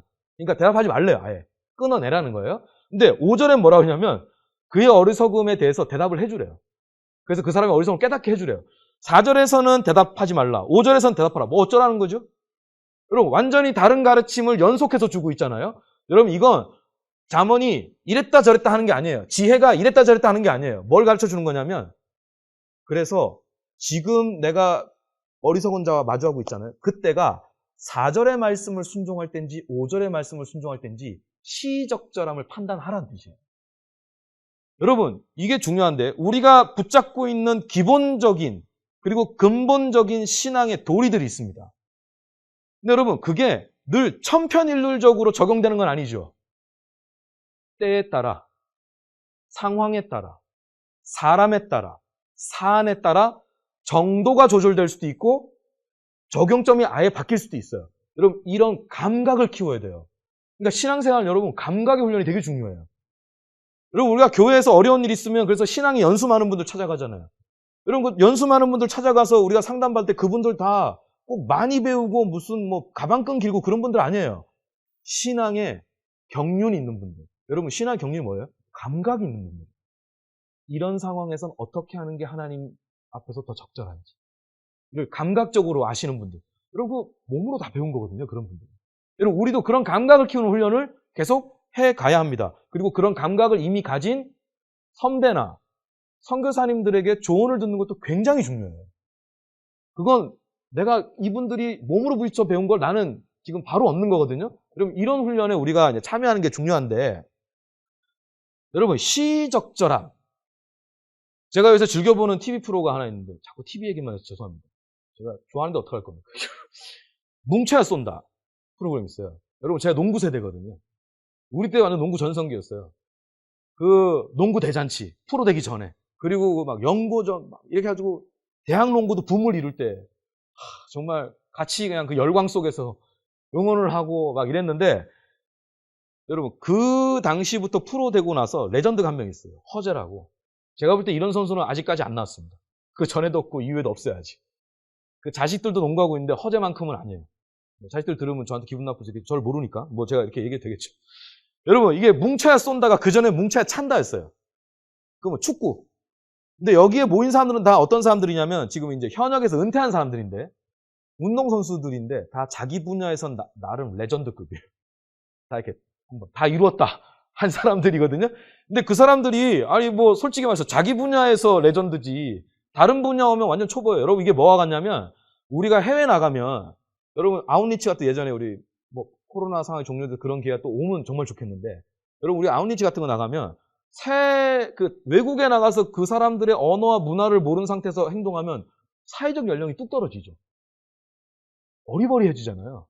카페 가서도 막 이런 식으로 우리 얘기하잖아요. 이게 사회력이 떨어지는 게 다른 영역으로 들어가니까 여러분 이 운동선수도 자기 영역에서는 베테랑이지만 전혀 안 해본 스포츠, 전문성 연습 스포츠로 들어가니까 룰 다시 배워야 되죠. 언어 다시 배워야 되죠. 근육 다시 키워야 되죠. 다 새로 시작하는 거예요. 그러니까 그게 재밌는 거예요, 사람들이. 어리버리하는 모습이. 근데 이번에 이제 농구인데 여기에 어떤 선수가 한 명 있냐. 김동현 씨라고 UFC 선수가 지금 이제 거의 은퇴한 것 같아요. 안 하는 것 같아요. 이제 방송 쪽으로 많이 진출한 것 같은데 이 사람이 그 UFC 할 때야 와 진짜 한국 선수가 그 서양의 거구들하고 싸우면서 저렇게 잘할 수가 있나 싶은 그런 선수인데 축구, 농구는 완전 잼뱅이에요. 와가지고 볼을 이렇게 볼이 뭐예요? 볼은 알아들어야 되지 않냐 이러면서 혼나고 그랬거든요. 근데 이 김동현 선수한테 그 포지션에 맞는 뭔가를 가르쳐줬어요. 테크닉을 가르쳐줬어요. 작전 타임 하고 이제 작전 세우고 딱 내보내는데 김동현이 와서 허재가 이제 감독이거든요. 허재한테서 물어봤어요. 감독님 저한테 가르쳐준 거 제가 가서 써도 되죠? 허재가 뭐라고 대답한지 아세요? 허재 감독이? 써도 되는데 상황을 보라고. 이게 뭐죠? 시적절한지 보라는 거지. 가르쳐준 테크닉이라고 시도 때도 없이 계속 써먹으면 됩니까? 여러분 그때가 적절한 때 써야 되는 거죠. 그죠? 여러분 우리 신앙생활도 마찬가지예요. 그 시적절함을 분별하는 능력을 가져야 됩니다. 제가 예전에 청년들 이제 상담을 한번 한 경험이 있는데 뭐냐면 A라는 청년과 B라는 청년이 정말 그 별로 차이 나지 않는 시점에 와서 상담을 받았어요. 근데 상담 주제가 똑같아요. 뭐냐면 연애 상담이에요. A라는 애도 B라는 애도 뭐냐면 지금 썸 타는 친구가 있다는 거예요. 근데 만나야 될까요? 말아야 될까요? 아니, 자기가 만나면 나한테 물어봐요. 제가 그런 생각을 했는데, 여러분, 이 두 친구 다 똑같은 주제를 가지고 똑같은 고민을 안고 왔어요. 근데 제가 A라는 아이한테는 이렇게 대답을 했어요. 너무 두려워하지 말고 일단 만나봐. 야, 사람이 어떤지 만나봐야 알지. 어떻게 안 만나보고 아냐. 일단 시작해봐. 내가 응원한다. 기도할게. 하여튼 이렇게 얘기했어요. B라는 애가 나중에 왔는데 얘한테는 똑같은 질문에 제가 뭐라고 대답했냐면 누굴 만나고 안 만나고는 너의 결정이다. 그거 누가 대신 결정해줘서 안 된다. 목사라도 그걸 대신 결정할 수는 없다. 근데 나의 권면은 한 6개월에서 1년 정도 사람을 안 만나보는 건 어떠냐. 그리고 나서 또 그 친구가 여전히 혼자라면 넌 그것도 하나님 인도하심으로 볼 수 있을 것 같다. 이렇게 얘기를 해줬어요. 여러분 똑같은 고민인데 다르게 얘기했죠. 얘네 둘이 나중에 만났나 봐요. 둘 중에 한 녀석이 시험이 들었어요. 왜 누가 시험 들었을까요? A랑 B 중에. B예요, B. 왜냐면, 아니, 얘한테는 막 만나! 막 이러고 자기한테는 금지! 이렇게 하니까 얘가 열받은 거예요. 왜 난 사람 못 만나게? 여러분, 제가 왜 그랬을까요? A라는 아이는요, 그 전에 연애를 한 번 했는데 얘가 완전히 잘못되었어요. 근데 좀 제가 볼 때 심각한 상황이 있었어요. 제가 화가 날 정도. 어떻게 그런 녀석을 만났나. 이런 생각이 들 정도였는데, 얘가 그것 때문에 관계 트라우마 같은 게 생겼어요. 누굴 만나는 게 두려워. 왜냐면 얘랑 만나다 그런 일이 또 생길까봐. 근데 그러면서 계속 못 만나고. 제가 보는데 너무 안쓰럽더라고요. 그래서 이번엔 얘기했어요. 이번엔 용기를 내봐라. 예수 믿는 애고 그때 봤더니 인상도 괜찮더만. 일단은 시작해보고 그리고 야 만나다가 그게 가봐야 아는 거 아니냐. 이제 이런 얘기를 한 거고 얘는 이제 그걸 극복할 필요가 있었으니까. B라는 애는요. 애가 참 귀한데 외로움을 못 견뎌요. 그러니까 옆에 항상 사람을 두는 거예요. 그걸 이성교제로. 여러분 이거 기억하십시오. 외로움을 하나님 앞에서 홀로 서기로 승화시키지 못하면 그 외로움 평생 갑니다. 옆에 사람 있어도 외로워요. 이게 소위 말하는 외로움이 고독으로 가야 되는 거예요. 하나님 앞에서 단독자로 서서 하나님과 대면할 줄 알고 하나님과 동행할 줄 아는 여러분 이런 힘을 길러야 이 외로움이 극복될 수 있습니다. 그래서 여러분 어떤 면에서는 외로울 줄 알아야 함께 할 수 있어요. 근데 제가 볼 때 얘는 그 훈련이 필요했어요. 그래서 한 1년 정도 좀 외로움을 하나님 앞에서의 홀로섬으로 좀 승화시켜봐라는 차원으로 얘기한 거예요. 여러분 이게 뭐죠? 시의 적절함이죠. 아니 근데 그 친구한테 이게 딱 맞았는지 전 잘 모르겠어요. 근데 저는 제 나름대로의 판단은 그거였어요. 여러분도 마찬가지입니다. 삶에서 고정된 답이 있되 이걸 어떤 상황에서 어떻게 적용하는 것이 좋은지 캐치할 수 있는 감각을 계속 키워야 돼요. 이것 또한 계속 해봐야 배우는 겁니다. 해야 배울 수 있어요. 생각만 하고 이불 밖은 위험해. 이러고 있으면 이건 못 배워요, 여러분. 이건 자기가 몸을 던져봐야 아는 거예요. 그리고 앞서간 선배와 그 사역자 분의 가르침을 잘 조언을 참고하면서 여러분 그 감각을 키워가는 게 참 중요하겠다 싶습니다. 여러분 그런 면에서 이건 그냥 제 개인 의견입니다. 캠퍼스 복음화에도 시의적절함이 필요합니다. 그러니까 여러분 복음화를 할 거냐 말 거냐 그 얘기는 아니고 그거 해야죠. 우리가 해야 될 일인 거고 그건 대전제고 그걸 어떻게 할 것인가. 지금은 어떤 방식이 더 나은가, 더 적절한가, 더 덕이 될 것인가. 여러분 이런 생각 필요한 것 같아요. 이건 제 개인 의견이니까 그냥 참고만 해주십시오. 여러분 지금 최근에 기독교 신뢰도 조사한 거 보셨어요? 10%. 많으면 20%. 근데 여러분 20% 기독교를 10명 중에 2명은 신뢰한다는 거예요. 기독교인을. 근데 여러분 그 안에 설문조사에는 기독교인들도 있어요. 그거 빼면 팔이 안으로 굽는 우리를 얘기하는 거 빼고 하면 거의 한 10%? 이게 무슨 뜻이냐면 우리가 길에 나가서 10명을 전도하잖아요. 10명 중에 9명은 우리를 아예 신뢰를 안 한다는 뜻이에요. 여러분 지금 기독교 신뢰도가 바닥을 치고 있습니다. 누구누구 때문이다. 그럴 필요 없어요. 우리 문제예요. 우리가 한국 교회라는 한국 기독교라는 공동체에 있는 이상 이건 공동책임이에요. 우리가 안고 가야 할 운명이라고요. 그렇다면 이 신뢰도의 추락에 대해서 우리도 심각하게 생각해야 됩니다. 제가 볼 때 지금 급한 건 뭐냐면 진정성을 회복하는 거예요. 사람들이 우리로 하여금 진정성을 확인하게 할 수 있는 기회를 갖는 것. 여러분, 제가 볼 때 이거 진짜 시급한 문제입니다. 오해하지 마세요. 전도하지 말자는 뜻이 아니에요. 여러분, 저는 전도의 미련함으로 하나님이 역사하는 걸 믿는 사람이에요. 그리고 전 그 일을 귀하게 여깁니다. 그런데 그 일의 중요성을 버리자는 게 아니고 그 이전에 지금 신뢰를 높이는 게 급선무라고. 이걸 안 하면 이걸 못 해요, 지금. 점점 어려워질 수 있어요. 성 프란치스코가 이런 말을 했습니다. 항상 복음을 전하라. 그러나 말은 필요할 때만 하라. 지금은 이런 게 필요할 때예요. 항상 복음을 전하십시오. 근데 말은 필요할 때만 하십시오. 그럼 항상 뭐 해야 될까요? 선한 행실. 기독교인만이 가지고 있는 그 덕목으로 빛과 소금의 역할을 대가 바라지 말고 베풀고 나는 섬기고. 그럼 지금은 이게 어쩜 우리에게 요구되는 제자도가 아닐까라는 생각이 듭니다. 다시 한번 말씀드립니다. 전도하지 말자는 뜻 아니에요, 여러분. 항상 복음 전하십시오. 근데 말은 필요할 때만 하십시오. 여러분, 이와 비슷한 이런 것과 일맥상통하는 조언을 준 사도가 한 분 계십니다. 베드로입니다. 여러분, 그 베드로서를 보면, 베드로 전서를 보면 3장 15절에 이런 말씀이 나옵니다. 너희 속에 있는 소망에 관한 이유를 묻는 자에게 대답할 것을 항상 준비하되 온유와 두려움으로 하고. 이게 무슨 뜻이에요? 누가 와서 묻는데요. 뭐라고 물까요? 야, 너 왜 그러고 사냐?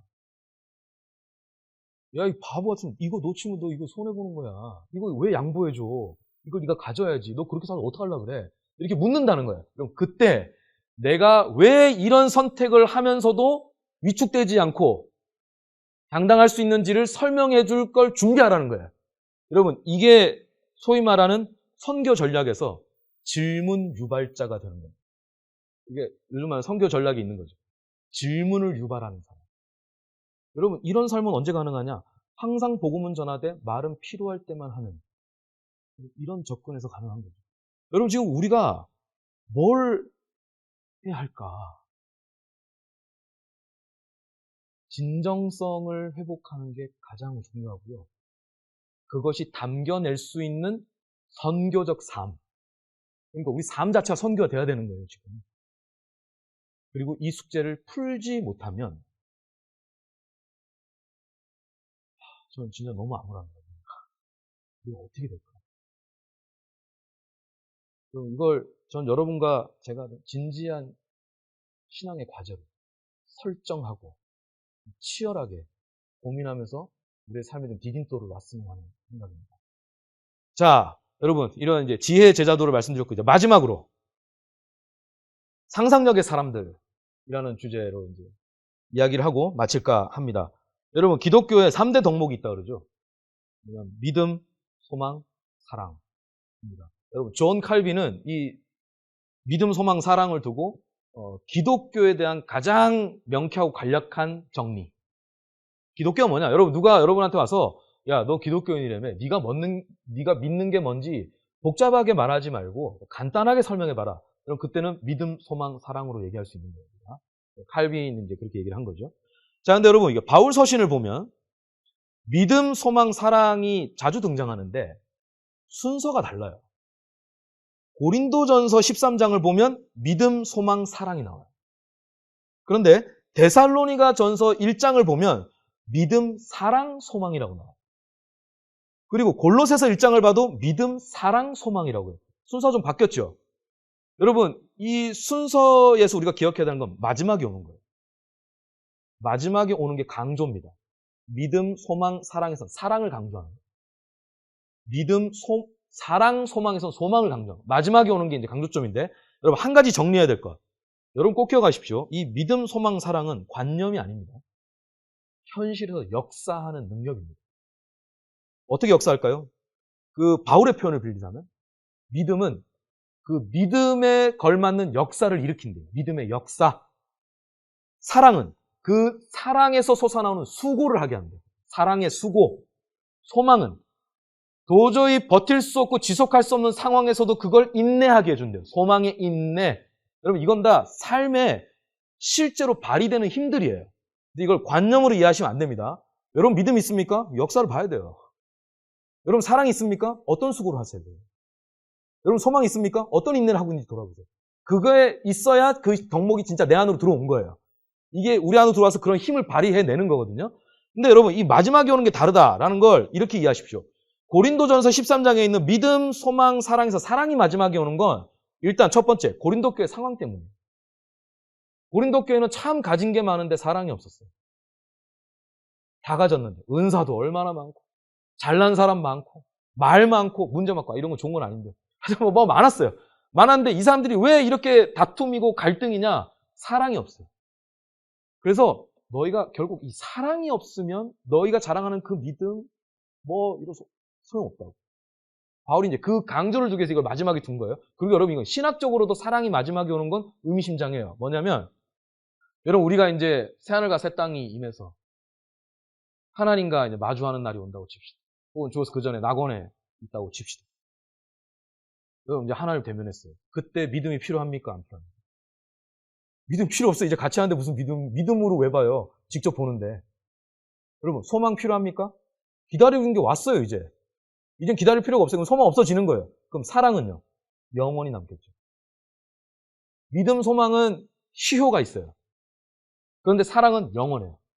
영원히 연합하면서 우리가 그 나라, 사랑의 나라를 이루어 사는 거거든요. 그런 점에서 신학적으로 사랑은 영원한 거예요. 약간 이제 클래스를 다르게 두는 거죠. 바울이 여기서. 이제 그런 면에서 사랑을 강조했는데 여러분 데살로니가 교회에 보내는 편지와 골로새에 보내는 편지에서는 왜 소망을 마지막에 뒀는가? 이유는 이거예요. 믿음과 사랑을 가지고 있는데 이걸 지속하기가 어려운 상황이 있었던 거예요. 삶이 힘든 거예요. 고난이 온 거예요. 그러니까 믿음이 점점 쪼그라들어요. 이제 사랑의 수고도 버거워. 나 하나 지키기도 바빠. 그런데 이 두 가지를 이제 놓으려고 하니까 바울이 소망을 딱 등장시키면서 소망이 이 두 가지를 딱 잡고 다시 일으켜서 끌고 가게 하는 거예요. 믿음과 사랑이 동력을 잃었을 때 그 동력을 다시 일으켜주는 게 소망이다 라고 얘기를 해주는 거죠. 그래서 소망을 다시 되새겨주는 겁니다. 그러면 소망이 뭘까요? 소망은 여러분 C.S. 루이스가 이렇게 정의했습니다. 영원한 세계를 지속적으로 응시하는 것. 여러분 완성될 하나님 나라 있잖아요. 새하늘과 새 땅, 새 예루살렘. 그 이제 아픔도 없고 고통도 없고 미움도 없는 하나님 24시간 360일 어딜 가든 하나님. 여러분 그 계시록에 나와 있는 그 새 예루살렘 비전 보세요. 도시가 정육면체가 돼 있잖아요. 여러분 그건 지성소를 닮은 거예요. 도시 자체가 지성소. 여러분 지성소가 어떤 곳입니까? 하나님 임재가 내려오는 곳이잖아요. 구약에서. 이건 도시 자체가 하나님의 임재 초소예요. 하나님의 충만한 임재 안에서 하나님의 사랑과 정의의 통치를 받으면서 그분과 기뻐하며 만물을 갖고 가는 여러분 그 세상이 오는 거예요. 여러분 그걸 지속적으로 믿음의 눈으로 바라보는 거예요. 근데 그걸 소망이라고 표현해요. 계속 응시하고 바라보는 겁니다. 근데 여러분 그것만 계속 바라보고 있으면 시험 듭니다. 왜냐? 지금 현실하고 너무 괴리가 심해요. 그래서 소망의 두 번째 요소가 있는 거예요. 그걸 지속적으로 바라보되 그 다음 어떻게 해야 되느냐? 그날 이루어질 그곳을 여러분 딱 잡아야 돼요. 잡아서 땡겨와야 돼요. 어디로 땡겨올까요? 그날을 오늘로, 그곳을 이곳으로 잡아 당겨오는 게 소망의 사람이에요. 바라보기만 하면서 피한적 삶을 사는 게 아니에요. 완성될 나라를 믿음으로 잡아 당겨서 여기에 임하게 하는 것, 그리고 여기에서부터 살아가는 것, 근사치적으로. 그럼 이게 종말론적 긴장, 그리고 종말론적 삶이라고 보통 신학에서는 그렇게 부릅니다. 여러분, 이게 왜 중요한지 아세요? 오늘을 구원하려면 오늘보다 더 큰 시간대가 있어야 돼요. 이곳을 구원하려면 이곳보다 더 큰 곳이 있어야 돼요. 여러분, 이건 기본적인 원리입니다. 문명을 구원하려면 문명보다 더 큰 게 있어야 돼요. 그럼 오늘을 구원한 건 뭘까? 영원이죠. 이곳을 구원할 건 그곳이죠. 문명을 구원할 건 하나님 나라죠. 여러분, 우리가 건강을 얻으려면 어떻게 됩니까? 건강 자체만 집중하면 건강 더 나빠져요. 맨날 노심초사 병인 거 아닐까? 기침나요? 폐병인가? 폐암인가? 여러분 이렇게 생각하면 사람 노이로제 걸려요. 오히려 건강을 얻을 수 있는 다른 걸 해야 되죠. 똑같아요. 오늘을 얻고 싶으면 오늘 자체에만 집중하고 여기 빠져 있으면 안 돼요. 여기 매몰되면 안 되고 이 오늘을 건져낼 수 있는 다른 무언가를 우리가 요청받아야 된다.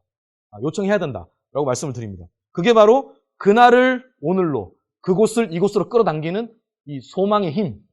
여러분 이때 우리의 믿음과 사랑은 지속 가능합니다. 우리가 사실 지금 이런 상황 아닌가요? 소망이 너무나 절실해.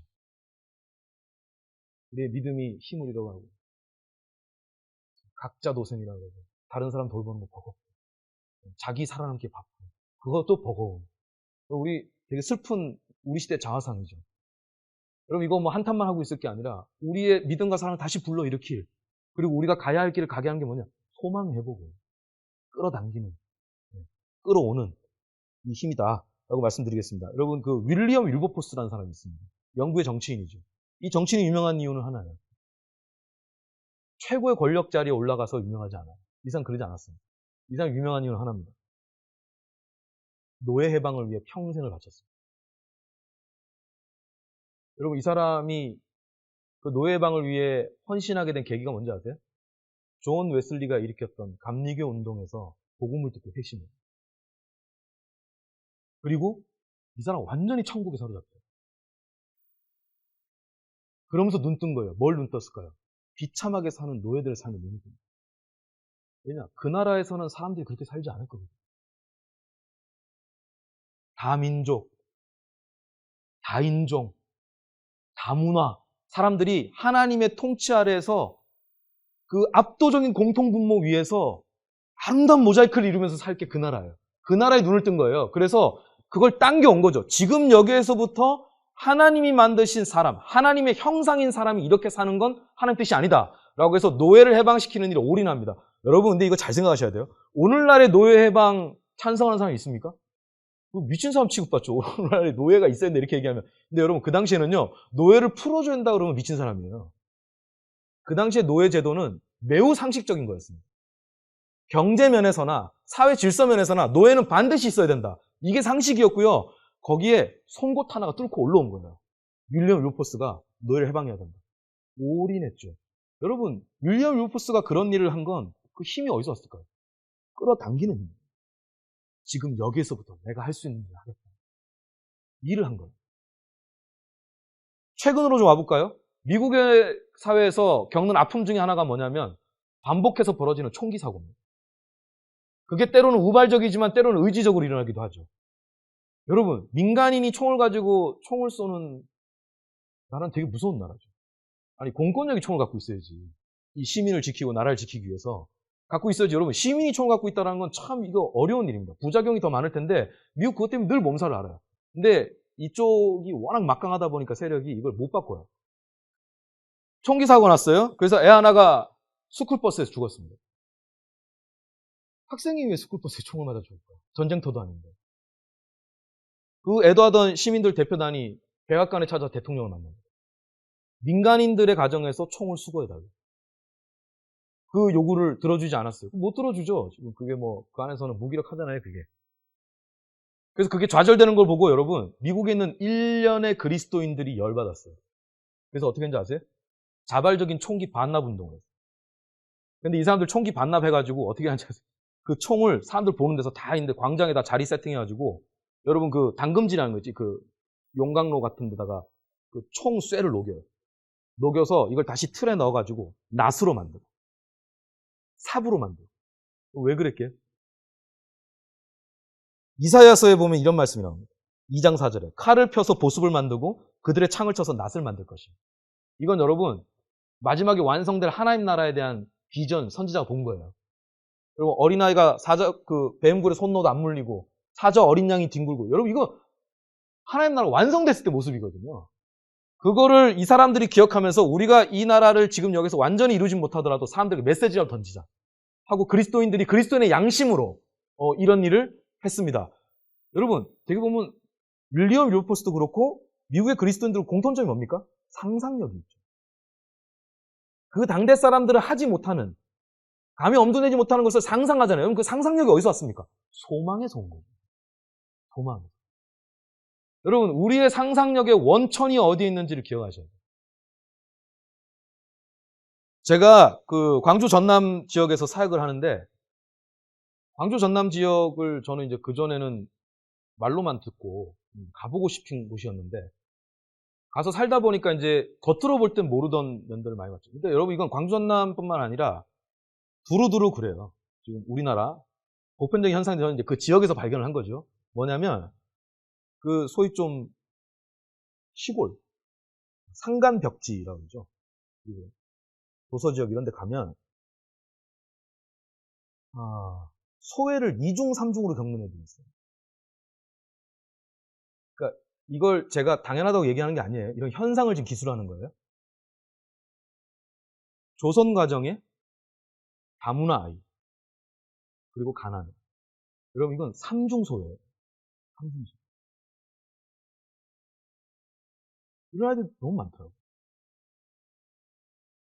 근데 그 아이들을 이렇게 데려와서는 만날 수가 없어요.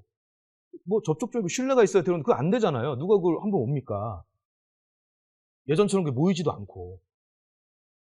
그래서 우리가 어떻게 생각하냐면, 우리가 들어가자. 이런 얘기를 했어요. 그래서 팀을 2팀을 짜가지고 저희가 아예 그런 학교를 들어갑니다. 들어가서 그 학교와 얘기를 해가지고 그 아이들한테 하나님 나라의 평화를 선물한다는 그런 평화 캠프 같은 거. 다르게 살 수 있다. 다른 선택할 수 있다라는 가능성을 보여주고 싶었어요. 그리고 이 아이들이 만약에 그래서 좀 더 관계가 생기고 그런다면 나중엔 궁극적으로 우리가 예수님께로 인다면 제일 좋죠. 그건 하나님의 손에 맡기고 우리가 이 아이들에게 진짜 줄 수 있는 걸 주자. 라는 생각을 하고 했습니다. 여러분, 이거 들어보면 별로 대단한 거 아니죠. 근데 우리로서는요, 큰 용기가 필요했어요. 모으는 게 안 되니까 들어가자. 여러분, 이거 자체가 발상의 전환이었어요, 우리한테는. 그리고 거기에 맞는 걸 우리가 세팅을 하자. 그래서 우리가 아동, 청소년 얘기 많이 하는데, 이게 다음 세대가 구호로만 안 끝나려면, 우리가 이 친구들의 그 무너진 삶, 희망 없음, 그 말로 설명하기 어려운 패배감과 그 무력감, 이런 데서 애를 먼저 건져내야 될 거 아니에요. 우리가 이제 그걸 위해서 들어간 겁니다. 여러분, 이런 식으로, 제가 지금 뭘 말씀드려요? 윌버포스처럼 정치 무슨 역을 행사하라는 것도 아니고, 미국 그리스도인들처럼 막 이런 이슈가 될 만한 큰 일을 하라는 것도 아니에요. 여러분의 로컬, 여러분의 캠퍼스, 여러분의 마을, 여러분의 지역에서 필요를 보십시오. 여러분들 그 필요는 어디서 오느냐? 거룩한 불만족에서 옵니다. 이게 뭐냐면 하나님이 예수 믿는 사람들한테 마음에 뭘 줘요. 뭘 주냐면 감사하는 마음 주시죠. 근데 동시에 불만도 주세요. 여러분이 불만하면 되게 불신앙적인 걸 생각하잖아요. 불만도 종류가 있는 거예요. 나의 어떤 이기심에서 비롯된 불만은 우리가 꺾어야 되는 거죠. 근데 여러분, 거룩한 불만족은 가져야 돼요. 하나님 나라, 하나님이 이루어내실 그 나라, 지금도 써가신 이 구원의 드라마, 이걸 봤을 때 사람이 저렇게 살면 안 되는 거예요. 저렇게 내팽개쳐져 있으면 안 되는 거예요. 그리고 이런 위험한 일이 벌어지면 안 되고, 이런 다툼이 있으면 이런 식의 여러분, 문제의식, 그 거룩한 불만족이 있는 사람은요, 하나님 보여주시는 거예요. 보니까 불만이 생기죠. 여러분, 거기에 대해서 기도하세요. 내가 혹은 우리가 무엇을 할 수 있을까? 제가 볼 때 이런 일을 계속 꾸준히 누가 인정해주든 안 해주든 성실히 그리고 치밀하게 준비해서 잘 실행하면 저는 거기서 진정성이 돌아올 거라고 봅니다. 이런 걸 지금 확보해야 되지 않겠나라는 생각이 듭니다. 자, 여러분, 마지막으로 영화 하나 얘기하고 마치겠습니다. 아까도 마친다고 그랬다고. 마지막 하나 더. 여러분, 제가 이제 드라마 영화 좋아하는데, 용의자 X의 헌신이라는 영화가 있습니다. 일본 영화. 한국으로는 용의자 X로 이제 리메이크가 됐었는데, 저는 일본 원작이 더 재밌더라고요. 이게 원래 이제 책으로 나왔었더라고요.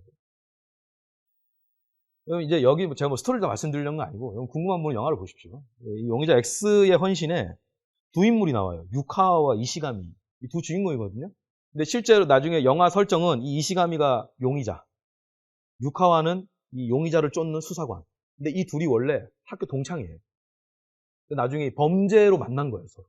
그래서 서로 막 심리전이 굉장히 치밀한데, 여러분, 이 이시가미라는 용의자로 몰린 이시가미가 수학 천재예요. 근데 이 사람 이 내면에 아픔이 있어요. 그래서 그냥 학교에서 아이들 가르치면서 그냥 은둔 생활해요. 근데 이 유카와 쫓고 있는 수사관 유카와가 이 이시가미와의 예전 그 학창 시절을 한번 떠올려요. 거기서 어떤 장면이 나오냐면 이시가미가 앉아가지고 뭐 막 풀고 있어요. 문제를. 수학 문제를 푸는 거예요. 수학 천재라 했잖아요. 수학 문제 풀고 있는데, 유카와 이 사람도 되게 똑똑한 사람이에요. 잘나는 사람들 다 주연 맡고 있어. 유카가 와가지고 딱 봤는데, 지금 이시가미가 열심히 풀고 있는 이 문제가 어떤 문제냐면 수학계에서 이미 결론이 난 문제예요. 답이 나왔어. 그러니까 가서 물어봐. 야, 너 그거 이미 답 다 나왔는데 뭘 또 풀고 있냐? 그거 답 이미 결론 났어. 그러니까 이시가미가 풀면서 뭐라 그러냐면 이미 나온 답이 아름답지가 않아서 이렇게 얘기해요. 여러분이 이제까지 신앙생활을 하면서 여러분 나름대로 고집도 있고 신념도 있고 배워서 익힌 것도 있을 거예요. 그 답이 아름답기를 바랍니다. 그리고 점점 더 아름다운 답을 찾아가기를 바랍니다. 여러분, 이게 도상성이에요. 도상성. 길 위에 있는 사람의 가지고 있는 멈춤이 없는, 나를 완성된 사람으로 보지 않는 거예요. 내가 지금도 길 위에 있고 그 도상성을 간직하면서 더 아름다운 답을 찾아가는 거예요. 여러분, 지금 세상은요, 우리를 추하게 만들려고 합니다. 세태 자체가. 여러분, 추해지기 쉬운 세태 속에서, 그 풍조 속에서 우리는 하나님의 아름다우심, 그 아름다우심에서 비롯된 아름다운 신앙의 답변들을 가지고 제자의 길을, 신앙하는 삶을 걸어갈 수 있으면 참 좋겠습니다. 그런 길을 가시는 저와 여러분 되시길 주님의 이름으로 부탁드립니다. 아멘.